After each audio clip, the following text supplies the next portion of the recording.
आज से 1 महीने पहले एक कंसर्ट में हनी सिंह ने क्या मस्त ज्ञान दिया। तुम सारे मेरे छोटे बहन भाइयों, ये गांजा गुंजा मत फूका करो भाई। 5 साल बर्बाद हो गए मेरी जिंदगी के। दारू पी लो जितनी पीनी है, चरस गांजा मत करना भाई। हनी पाजी बोलते हैं कि दारू पी लो जितनी भी पीनी है, ये चरस वरस मत करना, सूखे नशे मत करना। सूखे नशे के चक्कर में मेरी जिंदगी के 5 साल बर्बाद हो गए। काफ़ी गाने थे, एक पंजाबी फिल्म कर रहा था, तो उसके बीच में सब कुछ एकदम मेरा ब्रेकडाउन हुआ और मेरा दिमाग काम करना बंद कर गया और मुझे समझ में नहीं आ रहा था ये सिम्टम्स जो हैं ये क्या हैं। ये बात तो हम सब जानते हैं कि कमबैक का हल्ला इसलिए मचा हुआ है क्योंकि एक समय पर हनी पाजी म्यूजिक इंडस्ट्री के किंग थे। लेकिन साल 2014 में एक कंसर्ट के दौरान कुछ ऐसा हुआ जिसकी वजह से हनी पाजी की पूरी दुनिया ही पलट गई। हुआ कुछ ये था कि हनी सिंह एक वर्ल्ड टूर पर थे और यूएसए में अपना कंसर्ट कर रहे थे और तभी अचानक कॉन्सर्ट के बीच में ही उन्हें कुछ बहुत ही ज्यादा डरावने ख्याल आने लग गए। ख्याल ये था कि वहाँ मौजूद लोग यानी कि उनके फैंस उनको मार देंगे। डर इतना बढ़ गया कि हनी सिंह स्टेज पर से उतरे और कॉन्सर्ट के बीच में से ही छोड़कर चले गए। और बस फिर क्या था, इस एक इंसिडेंट ने सब कुछ ही बदल के रख दिया। जो हनी सिंह रैप इंडस्ट्री का भगवान बन चुका था वो सब एक ही झटके में खत्म हो गया। लोगों ने तरह तरह की अफवाह भी उड़ाई। किसी ने कहा कि हनी सिंह तो नशे करता है, किसी ने कहा वो लड़कियों के चक्कर में रहता है इसलिए ही उसका करियर डूब गया, और भी ना जाने क्या क्या। लेकिन असलियत तो कुछ और ही थी। असलियत ये थी कि हनी पाजी एक बहुत बड़ी बीमारी की चपेट में आ गए थे और वो बीमारी है बाइपोलर डिसऑर्डर। आज की इस 3D एनिमेटेड वीडियो में हम स्टेप बाय स्टेप समझेंगे कि बाइपोलर डिसऑर्डर ने अचानक हनी सिंह की जिंदगी कैसे खराब की। साथ ही ये भी समझेंगे कि बाइपोलर डिजीज आखिर है क्या और इसका इलाज ऑलमोस्ट असंभव क्यों है। लेकिन हर बार की तरह शुरू से शुरू करते हैं। 15 मार्च 1983 को दिल्ली के करमपुरा में सरदार सरबजीत सिंह और भूपेंद्र कौर के घर रिदेश सिंह यानी अपने हनी सिंह का जन्म हुआ। हनी सिंह को म्यूजिक में बचपन से ही काफी इंटरेस्ट था। इनफैक्ट लगभग 10 साल की उम्र में ही वो अपने स्कूल प्रेयर में तबला बजाने लगा था। लेकिन कुछ ही समय में हनी सिंह को अपने स्कूल यानी Sikh school Guru Nanak public school की प्रेयर में तबला बजाने से रोक दिया गया। स्कूल वालों ने ऐसा इसलिए किया क्योंकि हनी सिंह ने अपने केश कत्ल करवा लिए थे यानी बाल कटवा लिए थे। आपको बता दूं कि सिखों में केश 5 सिख आइडेंटिटी मार्कर्स में से एक होते हैं और हनी सिंह के बाल कटवाने से स्कूल कमेटी ने हनी सिंह को प्रेयर टीम में तबला बजाने से रोक दिया। स्कूलिंग के दौरान हनी सिंह का म्यूजिक से कुछ ज्यादा ही लगाव था। इसके कारण उसे 12वीं क्लास दोबारा करनी पड़ी। अब जैसे तैसे स्कूलिंग कंप्लीट होते ही हर इंडियन पेरेंट्स की तरह हनी सिंह के पेरेंट्स भी चाहते थे कि वो इंजीनियरिंग करे। लेकिन अपने भाई को तो म्यूजिक के बड़े वाले कीड़े ने काटा था, तो अपने पेरेंट्स की बात को मानते हुए और अपने स्वार्थ के लिए दिल्ली के इस ट्रिनिटी स्कूल ऑफ बिजनेस से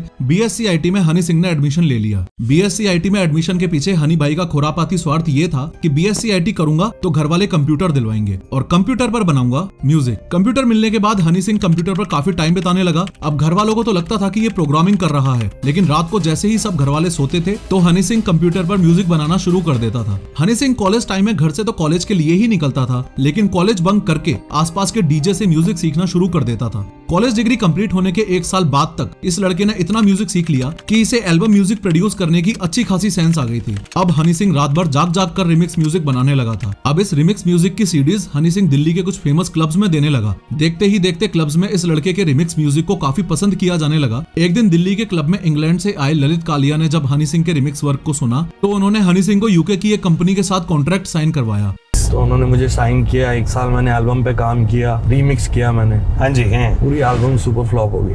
कॉन्ट्रैक्ट के अकॉर्डिंग हनी पाजी ने अगले 1 साल मुंबई में लेकर हम दीवाना दिल एल्बम के रिमिक्स पर वर्क किया और ये रिमिक्स जब लॉन्च हुआ तो बहुत बुरी तरह से फ्लॉप हो गया था। मुंबई को 1 साल देने के बाद वापस दिल्ली में अगले 1 साल बेरोजगारी और घर वालों के प्रेशर से बचने के लिए हनी सिंह अपने घर पर एक बात का बहुत ही खास ध्यान रखता था। बात यह कि जब भी फादर साहब घर में मौजूद हो तो मुझे घर पर नहीं रहना है और फादर साहब के घर जाते ही चुपके से घर में घुस जाना है। 2005 में हनी भाई के डेडिकेशन और लक ने फिर से साथ दिया और हनी सिंह ने अपनी लाइफ का पहला सुपरहिट सॉन्ग खड़के गिलासी दिया। उसके लिए हनी सिंह को अवार्ड तो मिला, लेकिन पैसे ना मिलने से फाइनेंशियल कंडीशंस वैसी की वैसी ही थी। आगे बढ़ने से पहले मैं थैंक्स बोलना चाहूंगा इस वीडियो के स्पॉन्सर उडू को, जो कि एक ऐसा यूजर फ्रेंडली सॉफ्टवेयर है जिसमें आपके बिजनेस के डेली मैनेजमेंट के लिए सभी एप्स मिलेंगे, जैसे कि CRM, वेबसाइट बिल्डर, अकाउंटिंग और मेरा फेवरेट इनवॉइसिंग। अगर आपका बिजनेस है तो आपको पता ही होगा कि इनवॉइसिंग कितनी जरूरी होती है। इसलिए उडूज इनवॉइसिंग ऐप एक ऐसा जबरदस्त सॉल्यूशन है जो आपकी बिलिंग को आसान बना देगा, यानी बिजनेस स्मूथ बनाएगा। आप एकदम फ्री में स्टार्ट कर सकते हो क्योंकि उडू का पहला ऐप लाइफ टाइम फ्री रहेगा, ऊपर से अनलिमिटेड फ्री होस्टिंग और सपोर्ट भी। तो पहले फ्री ऐप इनवॉइसिंग चूज कर लूंगा और उडू के साथ आप बस कुछ सेकंड्स में प्रोफेशनल इनवॉइसेस बनाकर अपने क्लाइंट्स को भेजकर और इंटीग्रेटेड ऑनलाइन पेमेंट ऑप्शंस के साथ जल्दी पेमेंट्स भी रिसीव कर सकते हो। स्टार्ट करूंगा अपनी बिजनेस डिटेल्स डालकर, फिर इनवॉइस डिजाइनिंग मतलब choosing layout, logo, colours, tagline etcetera. Next invoice बनाएंगे, कस्टमर डेटा डालकर प्रोडक्ट्स, अमाउंट, क्वांटिटी सब डिटेल्स ऐड कर लूंगा। हमारा इनवॉइस रेडी है, फिर बैंक डिटेल्स डाल दूंगा और यहीं से इनवॉइस अपने क्लाइंट के पास भेज दूंगा। प्लस डैशबोर्ड से अपने सारे इनवॉइसेस के स्टेटस भी देख सकते हैं। Odoo मल्टीपल करेंसी सपोर्ट करता है, जिससे आपके इंटरनेशनल ट्रांजैक्शंस भी इजी हो जाएंगे और इसके मोबाइल ऐप से आप कहीं भी कभी भी इनवॉइसेस मैनेज कर सकते हो। सबसे बढ़िया बात, Odoo के ऑटोमेटेड फॉलोअप्स के साथ अब आपको पीछे नहीं भागना पड़ेगा। आपका कैश फ्लो मैनेजमेंट काफी आसान हो जाएगा। तो तैयार हो अपनी इनवॉइसिंग प्रोसेस बेटर करने के लिए? Check Odoo's invoicing app and transform your billing process. Link in description. लेकिन बैड फाइनेंशियल कंडीशन का सॉल्यूशन कुछ दिख नहीं रहा था, क्योंकि हनी पाजी को कंप्यूटर फील्ड की जॉब करनी नहीं थी। इसी बात से नाराज हनी सिंह के फादर साहब ने एक दिन भाई के सारे रिमिक्स सैंपल सीडीज को घर से बाहर फेंक दिया। हनी सिंह सीडीज और घर से अपना कंप्यूटर उठाकर अपने गुरुजी के खाली फ्लैट पर शिफ्ट हो गया। लेकिन अभी भी अर्निंग वाला पार्ट हनी भाई की लाइफ में मिसिंग था। दिक्कत ये भी थी कि इस मिसिंग एलिमेंट को अर्न करने के लिए हनी सिंह बॉम्बे भी नहीं जा सकता था, क्योंकि बॉम्बे की म्यूजिक इंडस्ट्री में उस टाइम तक हिप हॉप म्यूजिक का चलन बिल्कुल भी नहीं था। को हिप हॉप का पता ही नहीं था कि हिप हॉप क्या है और क्या आएगा और कैसे आएगा और कौन लाएगा और क्या होना है। तो वो सीन था नहीं, बॉम्बे में काम नहीं मिल रहा था। इसलिए नॉर्थ इंडिया की सबसे बड़ी रीजनल म्यूजिक इंडस्ट्री में ट्राई करने के लिए हनी भाई अपने दोस्तों के सजेशन पर Chandigarh as a music director shift हुए। पंजाब में अब तक जो लोग ढोल वाली बीट यानी ट्रेडिशनल म्यूजिक पर नाच रहे थे, उसमें हनी सिंह अपने हिप हॉप म्यूजिक का तड़का लगाना चाह रहे थे, जो कि एक तरह का एक्सपेरिमेंट था। स्टार्टिंग में तो काफी प्रोफेशनल पंजाबी सिंगर्स ने उनके साथ काम करने से मना कर दिया, क्योंकि एक तो हनी सिंह पंजाबी म्यूजिक इंडस्ट्री में नए आए थे और ऊपर से ये हिप हॉप वाले एक्सपेरिमेंट का कुछ पता नहीं था कि क्या होगा। कई रिजेक्शंस झेलने के बाद हनी भाई ने रिबर्थ नाम का एक पंजाबी एल्बम किया और ये एल्बम पंजाब के साथ यूके, कनाडा में भी सुपर हिट हो गया। जिस हनी सिंह के साथ अभी तक लोग काम करने से डर रहे थे, उसके इस एक रिबर्थ म्यूजिक एल्बम की सक्सेस ने हनी सिंह के दरबार में उस टाइम के मशहूर पंजाबी सिंगर्स का जमावड़ा लगा दिया। पंजाबी म्यूजिक इंडस्ट्री में back to back successful albums देने के बाद हनी सिंह ने म्यूजिक डायरेक्टर के रूप में खास पहचान बना ली। हालांकि अभी भी ये एक चीज से काफी परेशान थे, वो ये कि इनके पास जितने भी फेमस सिंगर्स काम करवाने आ रहे थे, वो हनी सिंह के साथ काम तो करना चाह रहे थे, लेकिन उस हिप हॉप वाले एक्सपेरिमेंट से उन्हें डर लग रहा था। हनी सिंह ने इस प्रॉब्लम का एक स्मार्ट सॉल्यूशन निकाला। सॉल्यूशन ये कि हनी सिंह एल्बम के सभी सॉन्ग्स का म्यूजिक सिंगर की डिमांड के अकॉर्डिंग बनाते थे, एक्सेप्ट एक सॉन्ग जिसमें अपने हिसाब से हिप हॉप वाले बीट को यूज करते थे। इस बात से सिंगर्स भी राजी थे। यहाँ आपको ये जानकर हैरानी होगी कि पूरे एल्बम में मैं ये कहता अच्छा आपने नहीं मेरी माननी तो 7 गाने आपकी मर्जी के, 8वां गाना मेरी मर्जी का। कोई बात, अपनी मर्जी तो करनी है, भले छोटी सी करे। और वो 8वां वाला चलता, वो 8वां ही चलता था। लेकिन इस मैसिव सक्सेस के साथ हनी सिंह के साथ कुछ कंट्रोवर्सीज जुड़ गई। जैसे सॉन्ग्स में वल्गर लैंग्वेज की यूज की वजह से उस पर FIR हुई। रफ्तार और बादशाह ने आरोप लगाया कि लिरिक्स उसकी थी, लेकिन हनी सिंह ने क्रेडिट नहीं दिया। यार तूने पहला गाना कौन सा सुना था वैसे रफ्तार भी अगर है? मैंने पहला गाना स्वैग मेरा देसी सुना था, लेकिन 10 साल बाद मुझे पता चला मैंने पहला डोप शोप सुना था। या फिर सॉन्ग्स के बोल लड़कियों और नशे के आसपास होते हैं, क्योंकि एना वीना डोप शो मारिया करो, बिकिनी में लड़की यॉट पे नाच रही है और मैं उसमें बोल रहा हूँ चक्को चक्को चक्को, कोई फ्रेश नहीं हो मिल रहा। मैंने जब डोप शो ना मारिया करो इंटरनेशनल विलेजर अपनी एल्बम लॉन्च करी, तो तब पंजाब में मेरे पुतले साड़े गए। सक्सेस में मदमस्त हनी भाई अब दिन रात काम करने लगे थे, कम नींद लेते थे और हद से ज्यादा नशे करने लगे थे। मैं थोड़ा सा माल फूक लेता था, उससे बड़ा खराब हुआ। अल्कोहलिक था, बहुत गंदा। 1.5-2 बोतल शराब पीता था रोज की। नशे मतलब वीड या बहुत ज्यादा करता था। अब साल 2014 में वर्ल्ड टूर के दौरान पहली बार हनी पाजी को स्टेज पर परफॉर्म करने में दिक्कत आने लगी। I was sick at that time and I left the tour in between in America और मेरे को वहां से वापस आना पड़ा। हनी सिंह को स्टेज पर साइकोटिक सिम्टम्स आने के बाद उनकी कंडीशन इतनी सीरियस थी कि वो अपनी टीम से जिद करके इस प्रमोशनल वर्ल्ड टूर को बीच में ही छोड़ के इंडिया आ गए। मुझे सिम्टम्स आ रहे थे बड़े गंदे से, कि बहुत गंदे सिम्टम्स आ रहे थे मुझे, तो मैंने कहा मैं परफॉर्म नहीं करूंगा आज। और जब डॉक्टर से इस बारे में कंसल्ट किया तो शुरू में तो डॉक्टर्स को समझ ही नहीं आ रहा था कि हनी सिंह के साथ एग्जैक्टली हुआ क्या है। जैसे जैसे दिन निकल रहे थे, हनी सिंह और ज्यादा डिप्रेशन, डर और थॉट्स से घिरते जा रहे थे। हनी सिंह की दिन पे दिन खराब हालत को देखते हुए कई डॉक्टर्स बदले गए, क्योंकि अगले 1.5 साल तक डॉक्टर्स इनकी बीमारी को डायग्नोज ही नहीं कर पा रहे थे। और तो और उनको स्लीपिंग पिल्स दी जा रही थी। कुछ डॉक्टर्स ने तो ये तक भी बोल दिया था कि अब हनी भाई को इसी कंडीशन में ही सारा जीवन काटना पड़ेगा। और कई डॉक्टर्स तो कह गए ये तो केस बहुत खत्म है, ये तो ठीक नहीं होगा, इसको बस दवाइयां देते रहो, सुलाते रहो,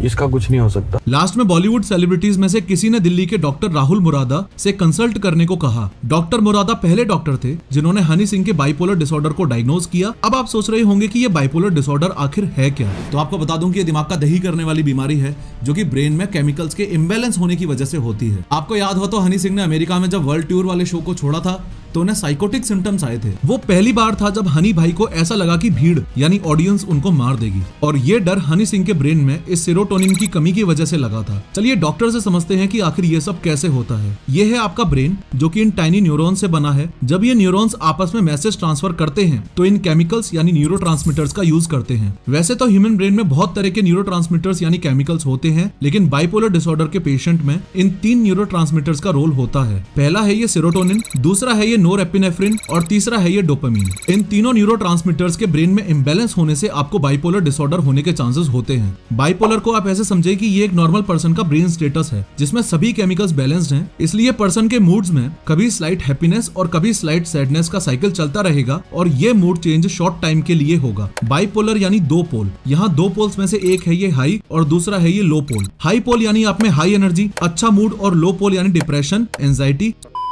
यहाँ ये दोनों पोल्स मूड्स को इंडिकेट करते हैं, लेकिन एक बाइपोलर डिसऑर्डर के पेशेंट में ऐसा नहीं होता। जब पेशेंट के ब्रेन में इन न्यूरोट्रांसमीटर्स में से सेरोटोनिन, डोपामिन या नोरएपिनेफ्रिन का लेवल बढ़ जाता है तो पेशेंट हाइपर एक्टिव हो जाता है। बाइपोलर के इस हाई फेज को मेडिकल टर्म में मेनिया और हाइपोमेनिया बोलते हैं। मेनिया में पेशेंट बहुत कम नींद लेने के बाद भी बहुत ज्यादा एनर्जेटिक और फ्रेश फील करता है, साथ में काफी ज्यादा एक्टिव होकर फिजिकल वर्क करने लगता है। इसके अलावा बहुत ज्यादा रिस्क एक्टिविटीज जैसे कि पैसा खर्च करेगा तो सारे पैसे उड़ा देगा, दान करेगा तो सारी प्रॉपर्टी दान कर देगा, नए नए दोस्त बनाएगा, बहुत ज्यादा पार्टी करेगा, हाइपर सेक्सुअल हो जाएगा और कई सारे सेक्सुअल पार्टनर्स बना लेगा। पेशेंट को हर 1 सेकंड में एक नया आइडिया आएगा, यानी विचारों की गति और बोलने की स्पीड इतनी तेज हो जाती है कि पेशेंट लगातार हाई एनर्जी के साथ सेंसलेस बातें करता रहता है। और कॉन्फिडेंस का लेवल तो ऐसा हो जाता है कि हवा में महल बना देगा। यानी कम शब्दों में बोलूं तो इन केमिकल्स का ब्रेन में बढ़ना बंदे को भगवान बना देता है। मेनिया में पेशेंट एक बिना ब्रेक की फरारी बन जाता है जिसका अपने आप पर कोई कंट्रोल नहीं रहता। यहाँ सबसे मजे की बात तो ये है कि जब भी किसी पेशेंट को बाइपोलर या मेनिया वाला फेज आता है तो शुरू में घर वालों को लगता है कि उनका बच्चा एक्टिव और हार्ड वर्किंग हो गया है। हाई एनर्जी और हैप्पी मूड की वजह से घर वालों के दिमाग में बीमारी का कोई थॉट आता ही नहीं है। लेकिन जैसे ही कुछ वीक्स या मंथ्स में ये मेनिया वाला फेज का एंड होता है तो पेशेंट में अचानक बहुत ही भयंकर वाला मूड स्विंग होता है। इससे घर वाले पहली बार नोटिस करते हैं कि उनके बच्चे को कुछ तो हुआ है। मेनिया में जो न्यूरोट्रांसमीटर्स यानी केमिकल्स ब्रेन में बढ़े थे उनमें से सेरोटोनिन अचानक से काफी लो हो जाता है और इससे शुरू होता है मेजर डिप्रेसिव फेज। अब पेशेंट बहुत ही सैड रहने के साथ एंजॉयबल एक्टिविटीज में इंटरेस्ट लेना बंद कर देता है। इसके अलावा मेंटल और फिजिकल एक्टिविटीज बहुत ही कम हो जाती हैं। इससे पेशेंट एकांत में रहने लगता है, बेकार की बातों की बहुत ज्यादा चिंता करने लग जाता है और लोगों से डरने लगता है कि ये लोग उसको मारेंगे, जैसा कि हनी सिंह को पहली बार अमेरिका में स्टेज शो के दौरान हुआ था। अब धीरे धीरे अननेसेसरी भयंकर गिल्ट फीलिंग और एंजाइटी पेशेंट को इतनी ज्यादा घेर लेती है कि उसको बहुत ज्यादा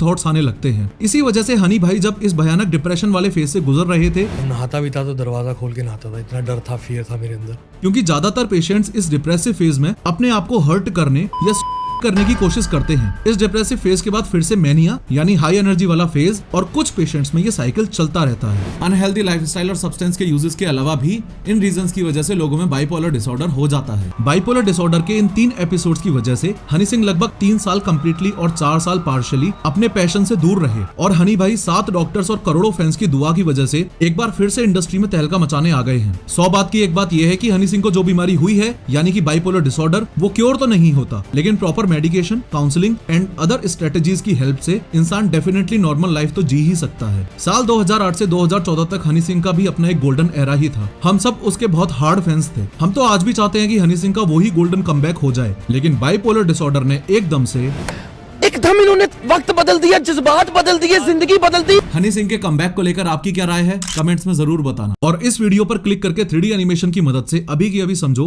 कि सिद्धू मूसेवाला की हत्या क्यों और कैसे हुई थी।